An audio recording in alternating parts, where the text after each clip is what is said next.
good to see you again. And a very, very warm greeting to you all for joining us for this conversation. One of my favorite insights, which I get from you regularly, is given that you travel extensively, you meet so many different, interesting personalities. Over the last couple of months, what standout personalities have you encountered? Good morning, Bronwyn. Good morning, ladies and gentlemen. And thank you very much for coming, being part of this event and engaging us and supporting us. So I can tell you a few stories about, my kids are still laughing about famous rock stars I bumped into in airport lounges, not recognizing and then chatting to them about the football game on the TV and then absolutely embarrassing the family.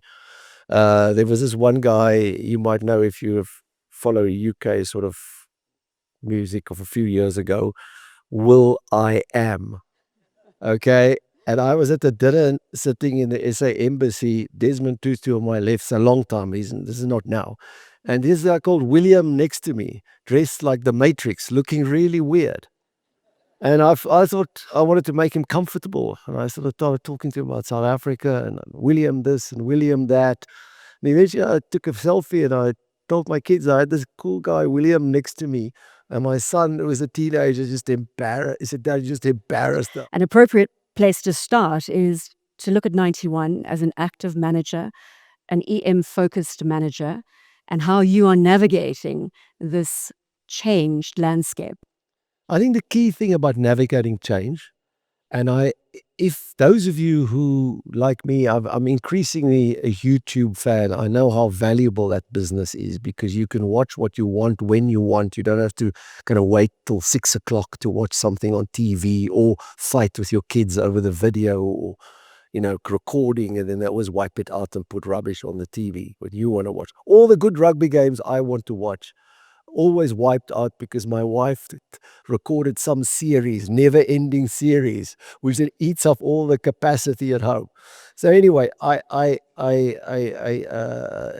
you were coming back to that emerging market position. To change. I want you to watch RJ Banga's interview with Francine Lacroix from Bloomberg.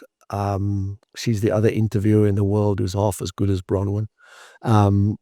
But he was talking about change and how he drove change in the MasterCard business, which he built up from when we took over. It was 20 billion market cap. When he left, it's 360. I think it's today well over $500 billion. But a lot of his plans. And the key point was, don't say you're only in this business. Be open to change and particularly technological change, and then adapt your product to that. And I think we have to do that as investors as well, because we can very easily, particularly by professional buyers like many of you in the room, we get boxed into a very tight process and you say, but you must do exactly what I told you, do what's on the tin. But actually, as a firm, as a group of thinking individuals, we have to evolve. And for us, and then you have to know when to be stubborn. So we were extremely stubborn 3, 4, 5 years ago. In fact, exactly 4 years ago when the world changed, when interest rates went up in the US from 0.25 to 5.25, US sucked in all the money. The Mag 7 started to dominate completely. And actually all the cash flew into US bonds, but not making money for people, but they were just buying it. And emerging markets and the rest of the world was starved of capital.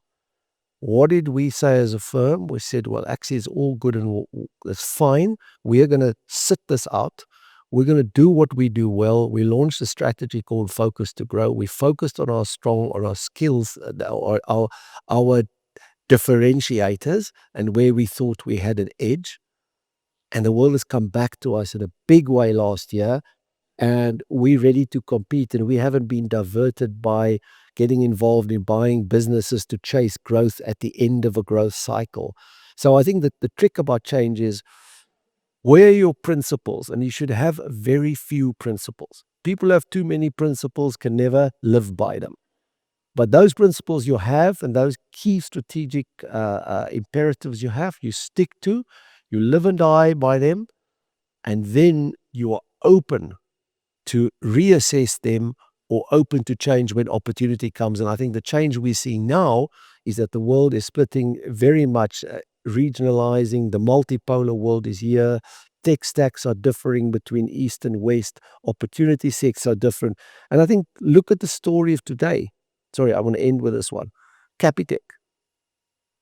Michiel Leroux explained to me at a restaurant, I can remember the restaurant's name, near Paul, what he was going to do to banking. When he was a frustrated executive running a mid-sized bank, a Boerland bank, with an owner who wanted too much earnings too quickly and he couldn't invest in tech. He said, I can do something where I serve the poor, where I build a technology platform that's totally competitive. And today, a share, if you own our funds, you will have quite a lot of Capitec in them.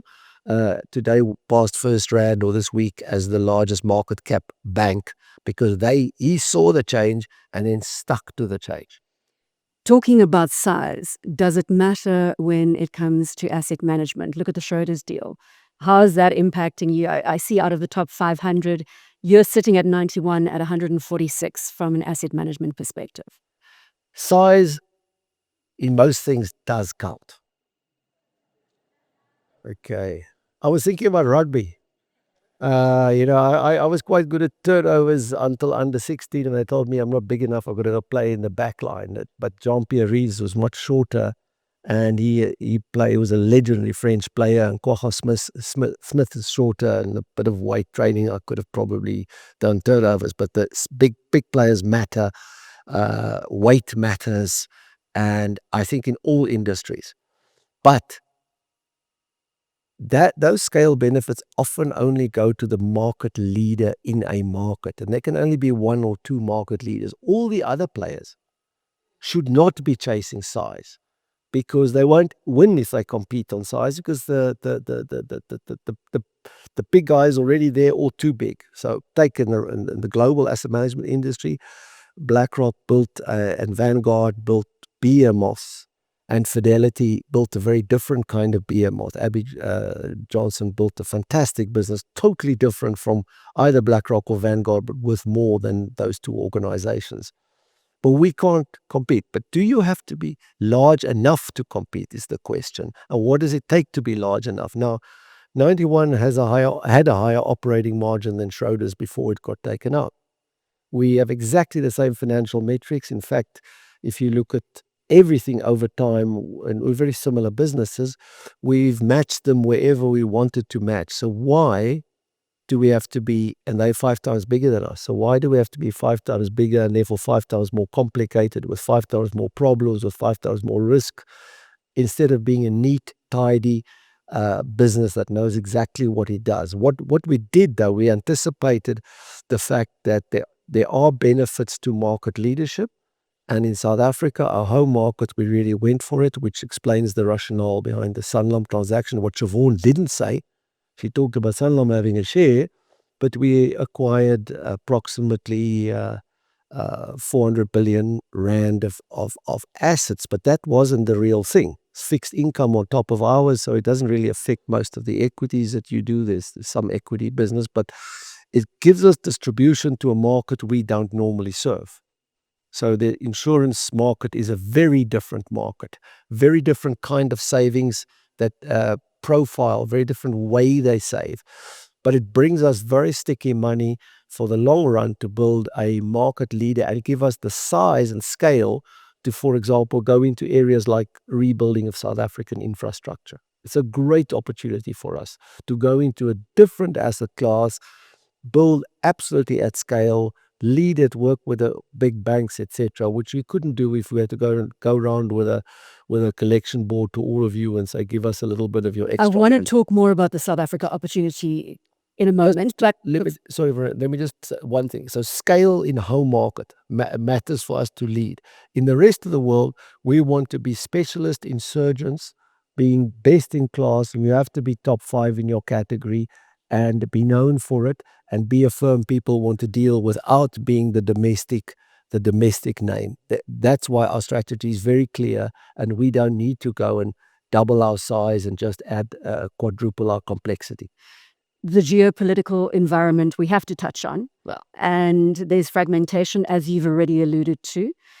How does that change the opportunity set, and how should you look at risk a decade from here? So we actually thought about that. And for us being a part of a BRICS country, we're supposed to be non-aligned, but sometimes our government doesn't quite get that bit clear.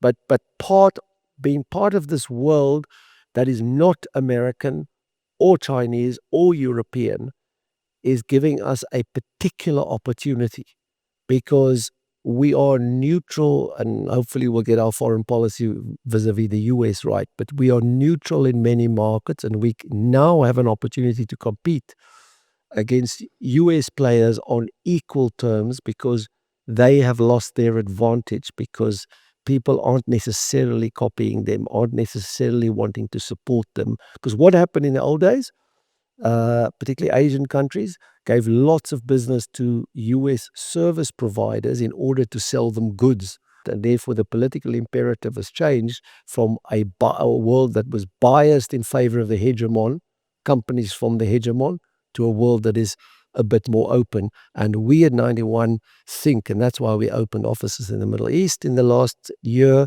That's why we've announced a very important partnership with around our Chinese investment with a Singapore-based firm, because we see a big opportunity in this world for the neutral players. And I just hope politically we can have the flag that is actually intelligently neutral. We shared a stage about 2 years ago, and we did have Larry Fink beamed in from the US.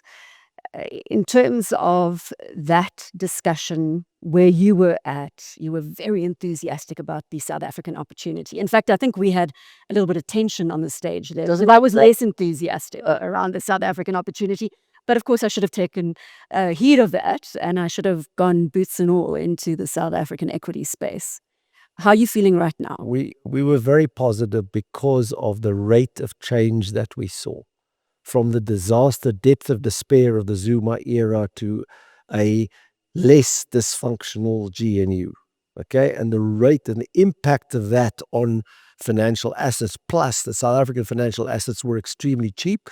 And very importantly, the man who should be in this room, we should be celebrating this year, the governor of the Reserve Bank, Lesetja Kganyago, held the line, and everyone said, cut rates, cut rates. He squeezed inflation down. He forced the Treasury to agree with him reluctantly to go for a 3% target. And suddenly, South Africa in the international capital market context re-rated as a stable, sensible, well-run macro or on a macro basis well-run. And that attracted capital, and that capital has driven asset prices up very significantly. And we had a commodity boom, which I didn't anticipate, but I was bullish. Now, it's much harder because we've had a big uplift. And you can see in the results of the retailers, the economy is still tight. But structurally, there are good things happen. I don't know whether you saw the data from SARS this morning, that, our middle class in this country is now decidedly black. The percentage of black or non-white payers of the upper end income bracket is now majority. So we've shaken off the divisions. We're busy shaking off the divisions of apartheid. We're all united that we need water, decent governance, and we need to drive the criminals out. And actually, that is an amazingly good position. The execution is going to be hard. So I'm at Bronwyn. I was at probably 8 out of 10 when you argued with me. I'm probably 6.5, because the work is harder to do, but we have reached a far better position than what we think we have. We shouldn't be confusing. This morning when I was in the hotel and I followed Banyana Lesufi's advice, I showered in the hotel and there was water. So, it actually, we are seeing direction. The Sona speech was pretty okay. The test is 2026, 2027. How are we going to execute? I have my doubts in certain areas, but I'm also quite bullish that South Africans are starting to unite around this and are forcing it. People are striking today out here in West Dean and places like that. They riot. Water shortages. Yes, they're pushing. They're not just accepting. And then, of course, the other thing is where we go from here in terms of galvanizing South Africa's real progress. You say that this is going to be a pivotal year, 2026, for South Africa. I dipped into that conversation that you had with Jordan Hill-Lewis, the mayor of Cape Town, with regards to South Africa standing for something. And it was so clearly put in that discussion. You both concurred that it should be for growth and job creation. Anything that enhances growth and job creation, agree to do. Anything that doesn't, delay or put on the back burner. That's why he runs a good city. I mean, I wish that guy would run a good company as well. Because you know what he does in Cape Town? He walks up the streets of Cape Town, the long streets up to the mountain. He does one a day if he has time. And then he sends his phone messages to the city people and say, why is it messy here? Why is this going on? And Cape Town has an unemployment rate of 18%, or Western Cape versus the rest of the country, which is far higher. So I think he's right. You cannot have too many priorities. And the priorities for this country is to give people work. And we're very fortunate. Now go back to RJ Banga's interview now as the president of the World Bank, not MasterCard chief executive, last week.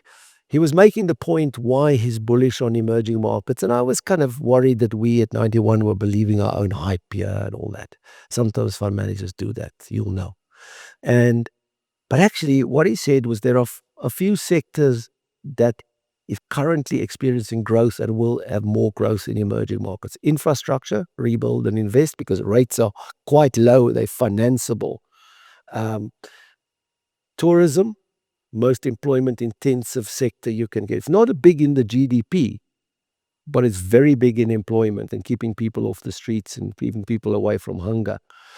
Agriculture, still fairly labor intensive, but lots of work for seasonal workers, etc. We should drive our agriculture far harder, far better, and support. And there should be far more government support, starting with better ports, but and security, etc. And then there's education, the rethink of education. If we can break the unions here and use technology to educate kids, I just want to share one story. We have a scholarship program which we run at 91 called Change Blazers. Someone clever thought that name, Blazer, change. But anyway, it's still change. But we at all times have 91 smart kids in South African universities. That's our objective. The top kid in mechatronic engineering in UCT in his year this year is a kid from a squatter camp outside Cape Town. Why? Because he had bandwidth. He could access, and we give them a bit of bandwidth as well. He could access education in a home where he barely has a place to learn. And that tells me technology is going to change the developing world, and the provision of technology is a great new business that we should do. So there are lots of sectors and opportunities where the emerging markets can benefit, irrespective of, call it threats, but also there are opportunities, but threats of AI. I think there are more opportunities for emerging markets and more threats in the white-collar dominated wealthy countries where people shuffling bits of paper, which now may not be needed. I want to deep dive into AI. And a number of themes at the World Economic Forum this year delved into artificial intelligence, the impact on humanity. And listening to many of those top behavioral scientists put forward their thesis, you want to actually push Alt-Delete and wish it had never happened. I mean, but there's a lot of enthusiasm. We have to embrace it. It is part of the change. How are you feeling about integrating artificial intelligence into the asset management industry, how it changes research, data, distribution, and as Siobhan highlighted, how it changes client expectations, Hendrik? I mean, I'm sort of half guilty or not guilty. You could either be a doomer or a boomer in AI. And there's actually a group, and they're different, and they all have their own agendas. But it is worrying that some of the founders of the AI movement, of the real developers of what is today known as artificial intelligence, like Jeffrey Hinton, the Brits tend to invent everything. He's a Brit as well, sitting in Canada. And it was Toronto University which really drove all of this. The Canadians forgot to capitalize on it, and the Americans took it and made a lot of money. But we should listen to the boomers. We should think about it. And actually, there's a great, if you talk about opportunities for your kids, there's a great, something akin to the sustainability movement, job opportunity for people who are going to be critically assessing how society should tame this horse. But unfortunately, the horse isn't bolted. It's kind of out of the stable and running. We are going to have to live with it. And I think the boosters have a strong argument as well. And I personally, if you look at my bets, I encourage my son, who's an engineer, to go into this. He's currently doing a second master's degree in this topic, and he keeps telling me this is frightening, and he keeps showing me what they do and all of that. And then the interface with neuroscience, and you would have noticed the Chinese have just approved their guys to do what Elon Musk is trying to do, is put things in chips in your head. So we are going to have a fundamentally different form of humanity, and we need to adapt. But let's not go there. There's many decades. Let's go to the competitive. Let's go to the world. The competitive advantage. In our business, I wrote a note to our people in end of 2022. I visited OpenAI, which was probably the most chaotic company I ever visited at that stage. They were growing so much, but we wrote a note saying this is the Promethean moment. And there's a change. A lot of people say, is it really the boss writing a note from the desk there, type of thing. Actually, if you go back, the world has changed a lot. In 91, what we did, we just opened up experimentation. I said to people, do what you have to do, learn, improve your thing. This year is the year where we have to translate that into efficiencies. Those who fall behind, even in our firm, will fall behind. Those who embrace will be ahead and will win, because this is a big wave. And it's nothing to do, and Clyde will talk about the overvaluation of AI stocks. Internet stocks were also overvalued in 1999. You remember that? Okay? They were overvalued. And then they became the Alphabets and the Googles of the world, and our world changed and we did things differently. That is about to happen and is busy happening, and companies need to adapt. But I think it's a phenomenal opportunity, not only to drive productivity, to make your experience, client experience, better. Think of all those money laundering things you have to do every year, all that nonsense you guys get subject to by us because the regulators force us. And we could make these processes simple, and we could give you a token with all your data, and you could just send us the token, and the token could be verified by an AI agent somewhere. You know what? We all have a much better experience. Do you use AI? I'm not a good enough user for the simple reason that I don't have enough desk time. So unless something is mobile, because I spend a lot of FaceTime with people, and then I still old-fashioned, I like reading and I like thinking about things. But I have created a few agents, and now I've got 2 very smart young people who I've asked to come and create my agents. I'm not as developed as by the way, if you guys haven't paid your tax, you better go sort it out. SARS is not only run by an honest man, but they have been identified by Microsoft as one of the most sophisticated users of AI in the government sector outside the defense sector. Ed Kisvet has created a board of directors for him where he has agents, artificial ones, a negative one, a positive one, a difficult one, and then they're asking questions. So I have one that helps me write things and speeches where I... Does it speak to you? No, I'm not one of those. And you and I are going to sit here in person, but if they want to replace us, they're probably going to have digital versions of Clyde and other people here later. Or we still flesh and blood types. But I am trying to say where. So one of the areas I think really good is your financial analysis of the company every month. Those small lines in the spreadsheet you don't want to read, where they're spending 100% more than they should spend. You can teach the agent to kind of highlight exceptions for you and then tell you what they think.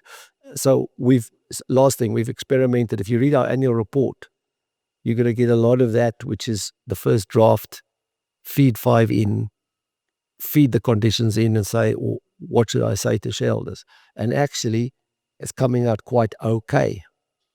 So we might not spend as much time writing those things anymore. I'm not sure if that's something you should disclose in a forum like this, but anyway, I do want to talk about those. I mean, Siobhan spoke about signals and differentiating between signals and noise.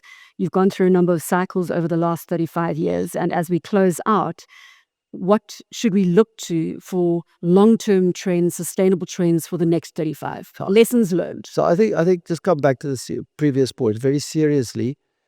We have to ensure, and that's why we'll always be a human business. We have to ensure the quality of what we do is right. The thing doesn't write nonsense. It doesn't tell you the hallucinations that constantly happen needs to be checked. And therefore, people need to understand the facts. You can't have people who are dumbed down. That's my worry about AI. People get dumbed down. They don't want to do the hard work. So you still have to think, what is your message to clients or shareholders or whatever? But some of the heavy lifting could easily be done.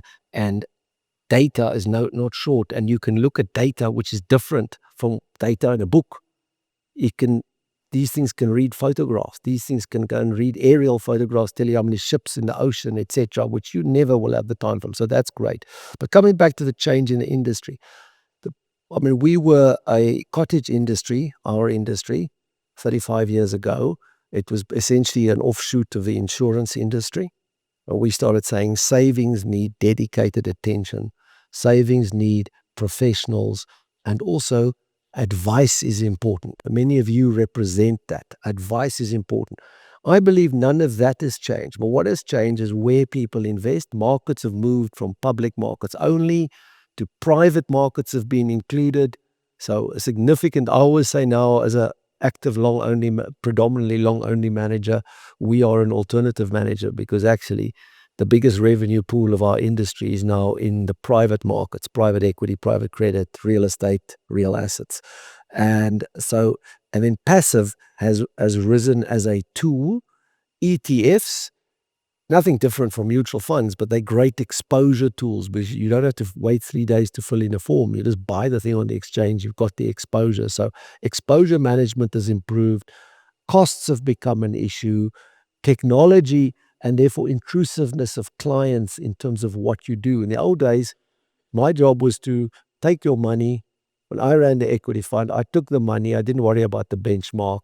I just gave you more money back, and if I gave you less money back, you fired me and you went to Alan Gray. That was what happened in the old days. Okay, very simple. Actually, much better outcome, by the way, than all this measurement and metrics that we confuse ourselves with. But now clients are so intrusive.